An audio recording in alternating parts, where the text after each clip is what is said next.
Meaning of deployment. Deployment.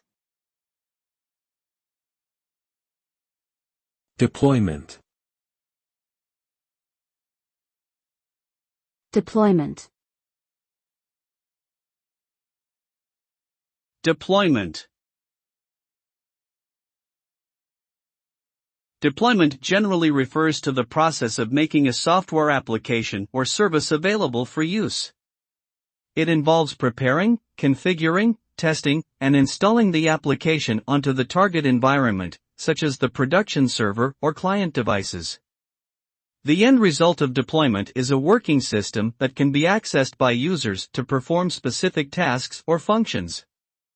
Successful deployment ensures that the application is accessible, functional, and reliable, and that it meets the requirements and expectations of its users.